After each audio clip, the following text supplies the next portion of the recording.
feeling Christmassy? Because I am. I've been feeling Christmassy since October. I feel Christmassy from every October. The lights are up and everyone goes mix mad, thanks for the compliment, rather than being a normal, boring, basic. You are watching me, Mick, here on my YouTube channel, Movies TV Mad. You can also follow me on X, at Movies TV Mad. I nearly forgot that, didn't I? And on Instagram, Movies TV Mad X. Welcome. Today we're talking Christmas movies. I've got a few lined up next to me. If you've noticed, I bet you thought, this geezer has got a bit of a messy bed. No, I'm normally quite tidy when I do my videos. Come on. I was going to review Aquaman and the Lost Kingdom, but then I kind of decided to go all Christmassy.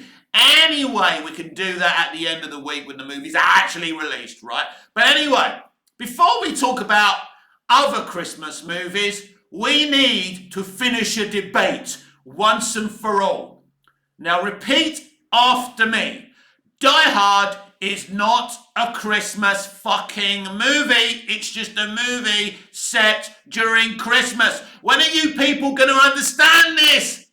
The internet changes everything. When we were growing up as kids, we thought the Ewoks were cute and adorable. Now, social media and the internet, oh, the Ewoks are lame. They're not lame. They're these indigenous creatures who helped destroy the Empire. They're freaking awesome. That's the reason Lucas created them. We're not here to talk about that. It's just something I had to get in there. Because Die Hard, it's not a Christmas movie, it's just a movie set during Christmas. Right? And someone on X goes to me, oh, you trying to say Home Alone's not a Christmas movie? When did I say Home Alone isn't a Christmas movie, damn it? Home Alone celebrates Christmas. It has an atmosphere of Christmas. Die Hard bloody doesn't. Do you turn on Die Hard and think, oh yeah, this feels Christmassy, let's get our hands by the fire, yeah? No! Because it isn't a Christmas bloody movie. If you're passionate about this subject and you really do believe that Die Hard is a Christmas movie, get in the comments. Let me know. Tag me over on X at Movies TV Mad.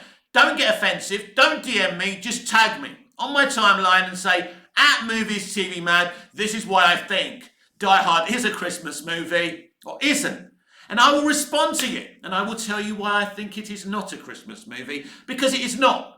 The movie's based on a book. Do you think when the guy wrote that story he thought, Christmas? No. He just set that, the movie during Christmas Eve. Just because you're set during Christmas doesn't make you a Christmas movie. Come on, people. We have got to finish this debate once and for all. Because I've tried to keep out of this maniac, crazy, insane debate. But you lot on the internet won't leave it alone. It's a Christmas movie, it's a Christmas movie, it's a Christmas movie. It's not! It's not a Christmas movie, damn it! It's not! How is it a Christmas movie? Get in the comments, tell me. Tell me how this is a Christmas movie. We will get to these other Christmas films, but we have to sort this out first. Because as I say, I tried not to get involved with this nonsense that Die Hard's a Christmas movie, when it's not! It's not a Christmas movie. I think it's you Americans who started this. My English mates never used to sit there and go, oh, Die Hard's a Christmas movie, It's because it's not. Because we're more sane in the UK. All right, I'm in Cyprus. But I was born and bred in the UK. You can tell from my accent, right? Looking at me, you see a Greek Cypriot, right? But yeah, British born and bred. Deal with it. Don't care what you think. Anyway, right? That's a debate for another time. But Die Hard, it's not a Christmas movie. Was it even released during Christmas? I can't remember. I did see it in the cinema when it was released all those years ago. Was it 1988, 87? I can't remember now. Long time ago, I'm 51. My memory's losing me. But it's not a Christmas movie, people. How did this even start? As I say, must have started on the internet. Every bloody bad take about film and entertainment started on the bloody internet. We were all right before the internet. We used to watch our movies, shrug our shoulders whether we liked them or not. Now people write bloody paragraphs about why they don't like a movie. Well, I don't like The Last Jedi. I don't like BVS because of I don't care. Like what you like or love what you, or hate whatever you want to hate. But the internet has taken things too far. Especially about Die Hard being a damn Christmas movie. Because it's not. Deal with it. Deal with it. It is not a Christmas movie. It doesn't celebrate Christmas. It doesn't have a Christmas atmosphere or environment around it. So how the hell is it a Christmas movie? You don't even have any logic in your arguments. Because it's not. It's not a Christmas movie. We all know that. But you internet people won't leave it alone, will you? You had to pull me in. Because all these years I've been going, I'm too good for this debate. That's what I used to think. When I used to see it on my Twitter feed when it used to be Twitter, right? I can call it Twitter because it used to be Twitter, right? I used to think, I'm so too good for this debate. I'm going to do my DC videos or whatever I'm going to talk about. I'm not going to talk about this crap. But I never thought Die Hard was a Christmas movie. But I never got involved because even when I would begin to type about it, I'd go, oh, this is boring. I was falling asleep. Because it's kind of a boring issue, right?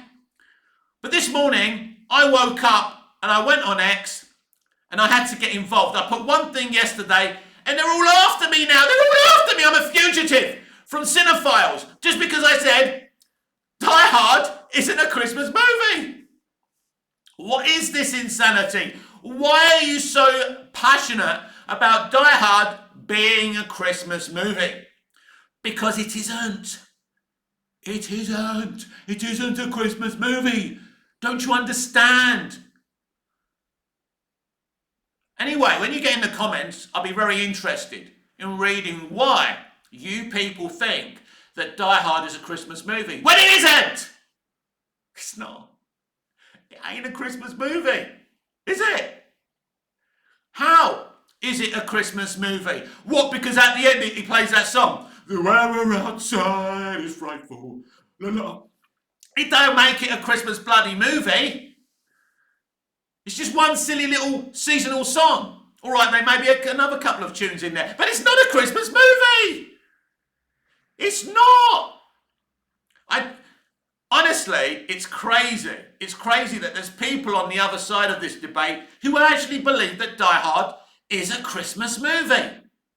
When in no way, shape or form can it be a Christmas movie. It can't. I don't even watch Die Hard during Christmas. I watch it throughout the year, but I never watch it at Christmas. I can't remember once going, oh, look, it's Christmas. I better watch fucking Die Hard. No, because it isn't a bloody Christmas movie. But you lot just won't listen, will you? You won't listen to reason. And every year, it's the same thing. And this year, you had to get me involved. It's a bit like that hero in a movie who's about to retire and doesn't want to get involved with whatever's going on, but they force him to. You know what I mean? So then he has to get involved in the action, even though he doesn't want to.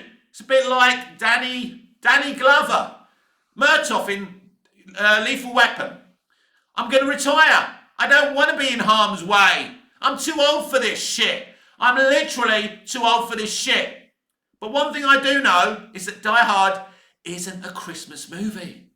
And you can keep on saying it's a Christmas movie. It doesn't make it so.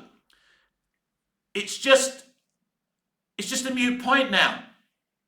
I mean, it's been going on for years and years and years and years and years, hasn't it? That this film's a Christmas movie. When it's not. It's facts. It's factual that Die Hard isn't a Christmas movie. And you can keep on saying it's a Christmas movie. That doesn't make it so. That's the problem with the internet today. It walks a lane. Say it how many times you want. It don't make them lame. The prequels suck. The Star Wars prequels suck. Doesn't make it so. Right? In your opinion, they suck. In your opinion, Die Hard is a Christmas movie. It doesn't make it so. So let's finish this subject and say, all together now, Die Hard isn't a Christmas movie. So welcome to the main part of today's show, where we celebrate the festive movie, which Die Hard isn't. Anyway, we're off that subject now, aren't we? But I think Christmas movies are a very special genre because they make you feel a certain way, don't they? That's why Die Hard isn't a Christmas movie. It doesn't make you feel that way, right? Anyway, I did say we were past that now. But yeah, they make you feel a certain way. So I'm going to pull up a few things that I watch over Christmas that make me feel warm inside and special and make me want to be the better person. The better person I'm not during the year. Makes me feel a little bit bad about myself. We've all been there, right, when films do this. So let's go back to many years ago, when Disney actually used to make, let's not say content, that's a swear word on this channel, not saying it anymore, but used to make cutesy family animated fare. So let's look at this one.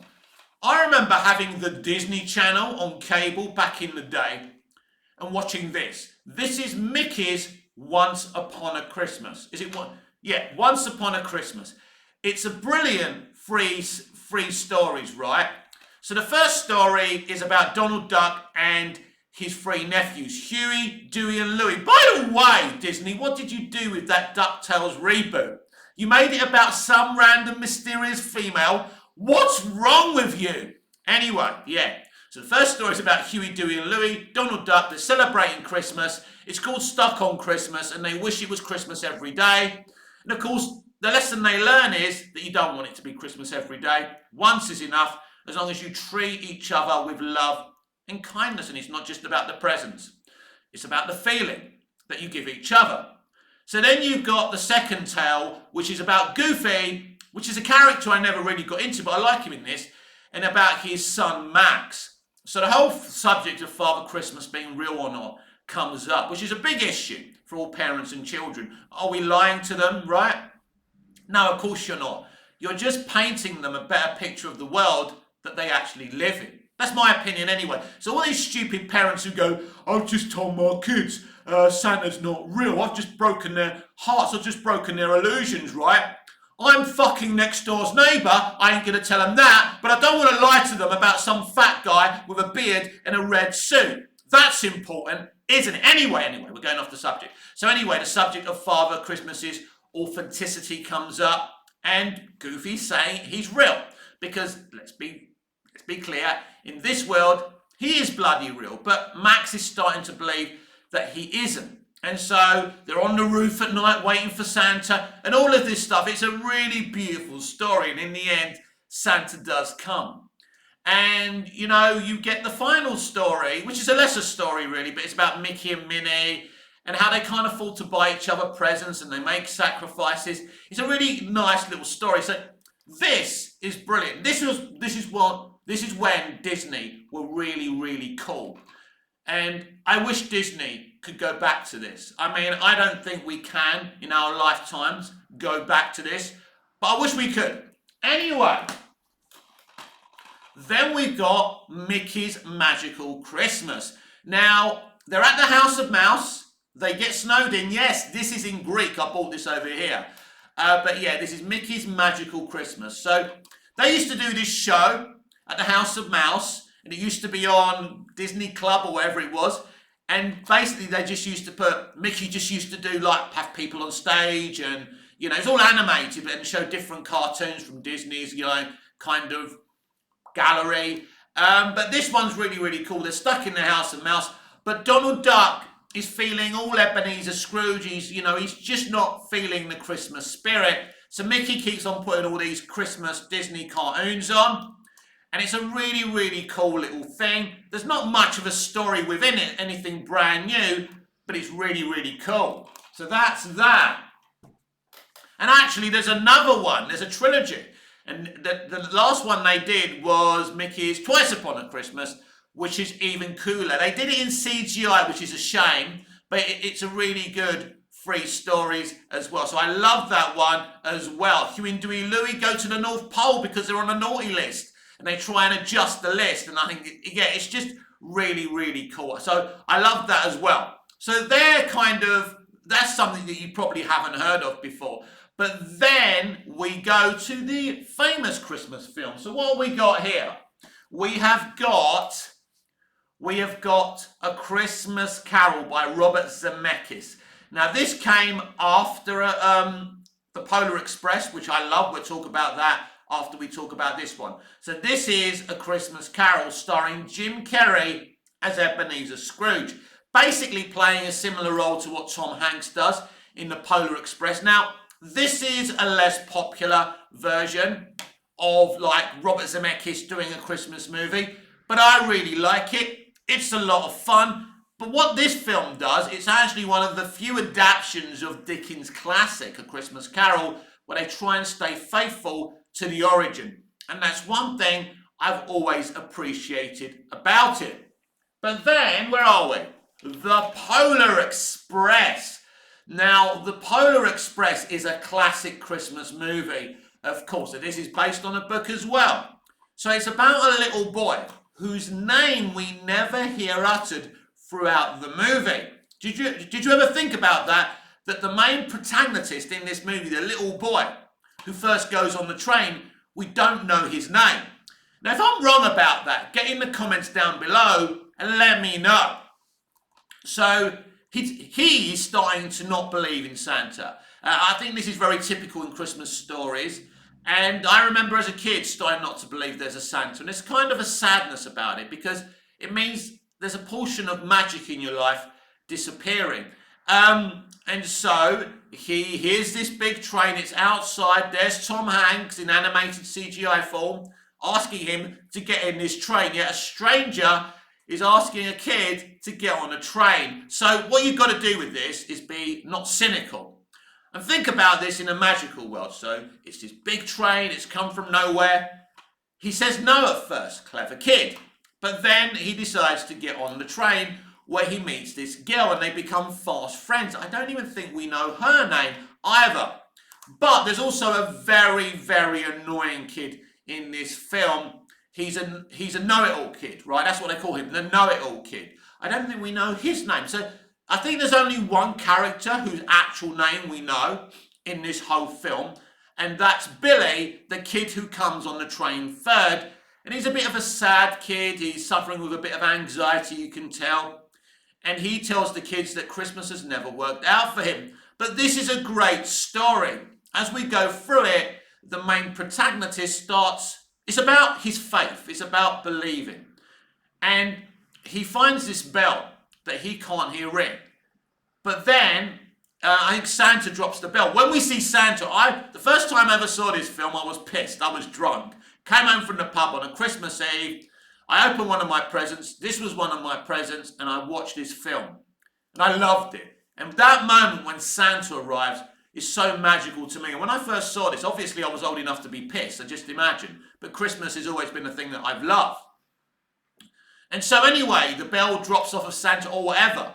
So the kid picks it up, as you well know, and he starts saying, I believe. And as he says that, the bell starts ringing. So that's the moral of the story, that seeing isn't believing. It's about having faith. It's about having belief in something. So I love this film. And Zemeckis does an excellent job because Zemeckis is a genius. Now, what else we got? We got this one. Now, this is one of my favourite Christmas films of all time. I remember watching this on the Disney Channel. Now, this is Brian Henson, the son of the late genius Jim Henson, who directed The Muppet Christmas Carol. This is a brilliant movie. But for some reason, when we first saw this movie, we had a whole song, but then they cut it out. And those of you who love this movie will know what I'm talking about. Now, apparently Disney were putting the song back in on Disney Plus, but I watched the Disney Plus version and it's not there. So I don't know what's going wrong. I'm desperate to see a version of this film again with the song in it. Those of you who know and love this movie know what I'm talking about. Anyway, this is basically the Muppet characters doing Ebenezer Scrooge. It's such a beautiful, wonderful film. And the highlight of this film, of course, are the songs. The songs are beautiful. They really are. I've got them on my Christmas mix. When I put my yearly Christmas mix on, this soundtrack is there in its entirety.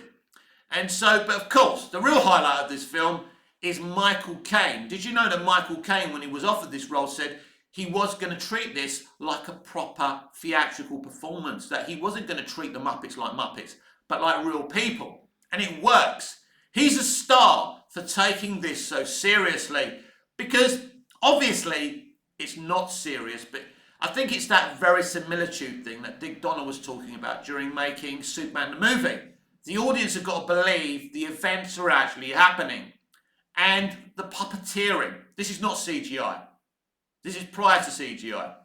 Maybe there's a few special effects there, but it's beautifully made. This film is beautifully made. The adaptation of the Dickens classic, the book, the novel, isn't exactly taken literally. It's kind of, there are some liberties taken there, but because you've got the Muppets in it, you absolutely understand. Why are you holding the disc, Mick? Because I lost the case. So I hope my fingerprints haven't ruined this disc, because I will watch this. When I'm having a shave in a shower, this goes on. Because of the songs.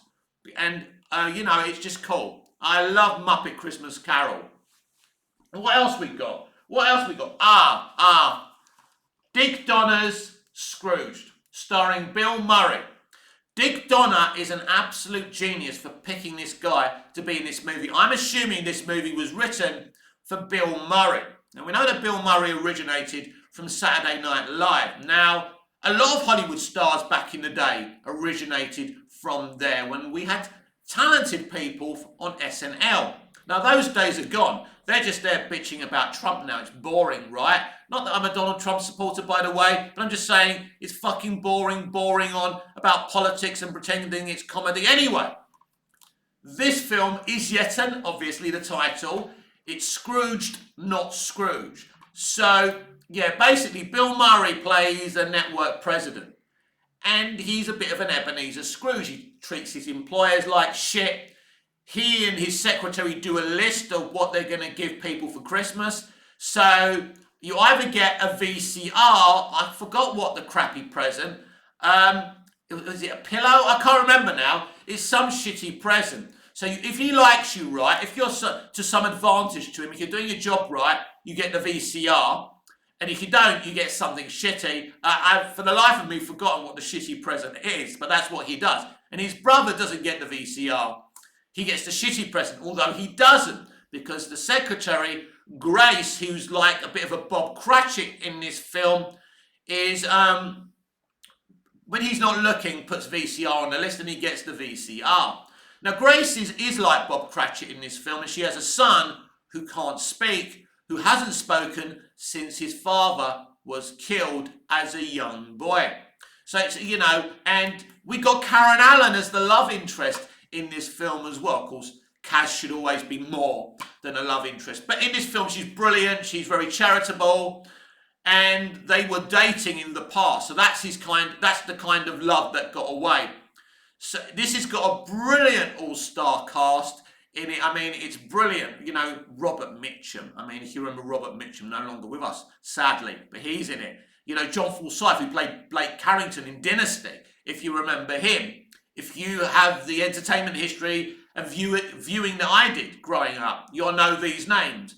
If you're someone who just kind of watches my videos because you love DC, you may not know the names I'm pulling out. This video may not be interesting to you, but it's interesting to me because I'm feeling Christmassy, so I wanted to do it. Scrooged is a fucking classic, but it goes from being fun in the end to being absolutely beautiful, as Murray just starts ad-libbing in the end and talks about Christmas and saying it's not a fraud.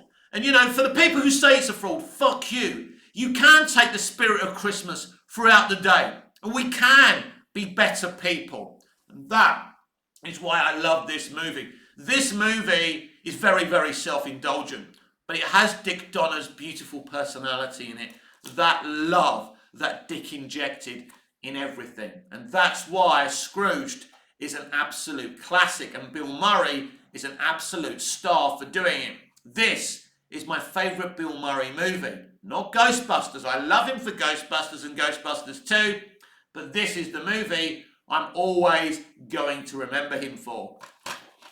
So what else we got? We've got Now, before we talk about the animated Grinch, which you probably don't know about that much, I do absolutely love Ron Howard's Grinch movie, which shits all over this. It's a beautiful movie. The young kid that they actually got in to play the kid, she's so multi-talented. Jim Carrey is absolutely outstanding as the Grinch. What a genius Carrey is as an artist. But Ron Howard really took, that world literally, and really, he really did a good job of adapting like Dr. Seuss's world, and I think it's an excellent film. Now this takes a very different approach. So this time, is it Lucy Liu? Not Lucy Liu. I forgot Saint Lou in it, the little kid, right? Well, this time she's only got a mother. We don't know what happened to the father because this is all about the strong single mother bringing up the little girl. So the little girl wants to do something nice for the mum. So she wants to talk to Santa about doing something nice for the mum, and that's kind of the plot of the movie. The subplot of the movie, of course, the main plot is Grinch. Now, Benedict Cumberbatch plays the Grinch. He obviously does the voice for the Grinch. He does a really, really good job, but I do feel that this is a more woker version of the Grinch, and I think the Grinch is kind of tamed down in this movie, and he doesn't stay mean for very, very long. But I like it, actually. It's okay. It's just not as good as Ron Howard's movie. And then like kind of the best of the rest, you've got like Santa Claus the movie that was actually produced by the Salkinds who produced Superman the movie. That is a brilliant movie. Dudley Moore plays an elf. He's absolutely fantastic in that film. One of my favourites, of course, is Dickie Attenborough as Santa in Miracle on 34th Street. And this line of dialogue uttered by the great Dylan McDermott is why. I would ask you, what's worse? A truth that draws a tear or a lie that draws a smile? And isn't that the whole situation with Santa Claus? That some parents believe that it's better to tell your kids the truth, not lie to them. But as I said earlier, they're quite happy to lie to their kids about other shit. The irony isn't lost on me.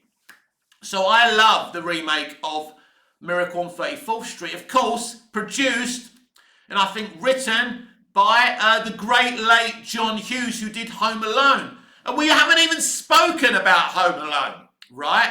Home Alone and Home Alone 2 are absolute classic Christmas movies. And even though Home Alone 2 is a cash grab, it's a great movie. No, he's not Home Alone in number 2, but actually I prefer Home Alone 2, Lost in New York. It feels even more Christmassy. It feels like they're really celebrating and making more of an effort to celebrate Christmas. But both these movies are brilliant.